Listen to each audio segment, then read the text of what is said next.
Madame, Monsieur, bienvenue dans votre nouveau numéro de décryptage sur Africa 24. Le taux d'accès à la population à l'eau potable en Côte d'Ivoire se situe autour de 60%, avec pour objectif du gouvernement de le porter à 80%.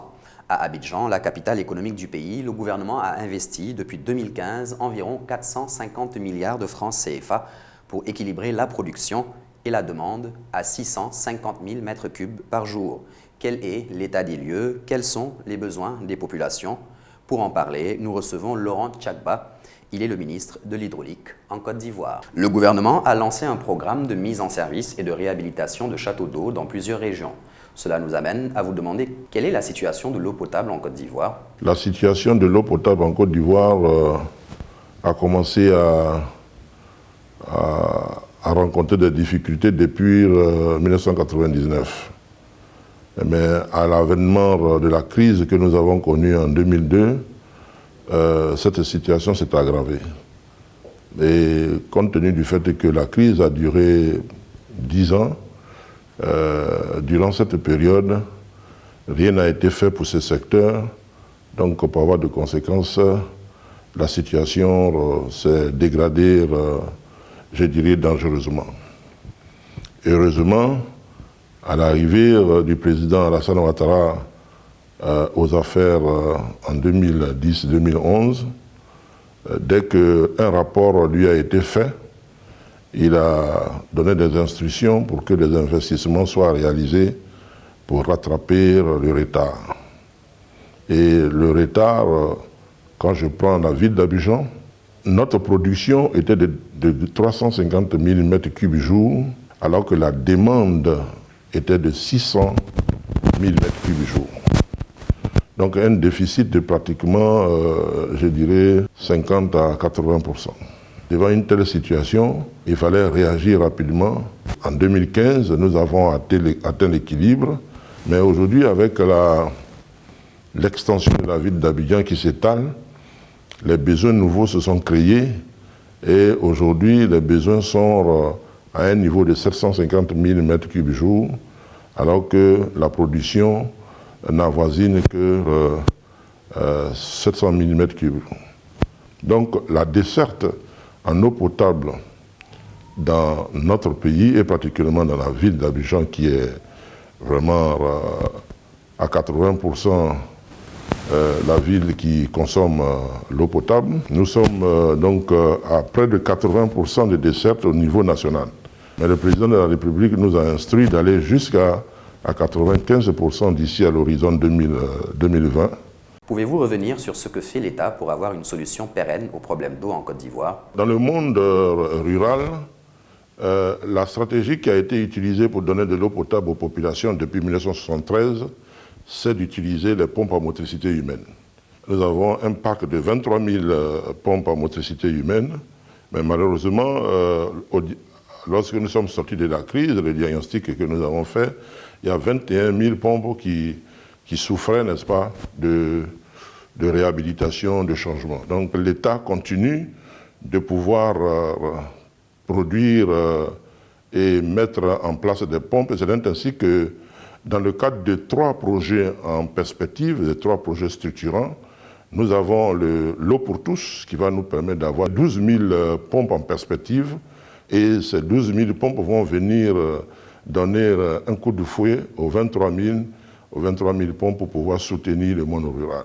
Mais cette fois-ci, ça va être des pompes à motricité solaire, parce que de plus en plus, nous envisageons de remplacer les pompes à motricité humaine par les pompes à motricité solaire pour résoudre le problème de la pénibilité des femmes et faire en sorte que les jeunes filles qui assurent la corvée de l'eau puissent être dégagées pour aller à l'école.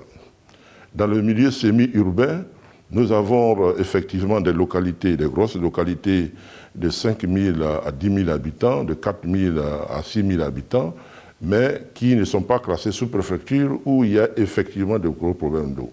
Ce sont ces localités pour lesquelles le président, toujours dans le cadre de sa sollicitude, a permis d'avoir 20 milliards pour réaliser les 21 châteaux d'eau pour lesquels le Premier ministre a lancé le programme de lancement à Tafiré.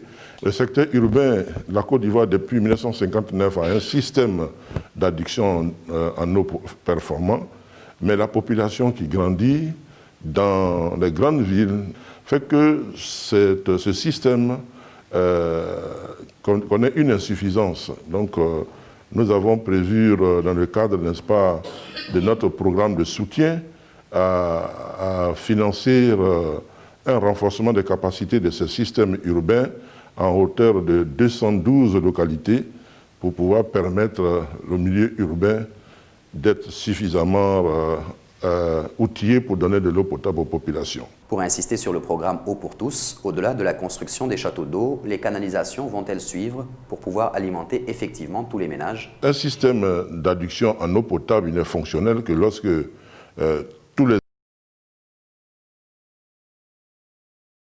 La pompe exhaust, c'est-à-dire là où on prend de l'eau dans le forage, une fois qu'on a pris cette eau va aller à une station de traitement et ensuite, une fois que cette eau est traitée, on refoule cette eau traitée dans le château d'eau et c'est à partir du château d'eau que nous distribuons cette eau-là aux populations.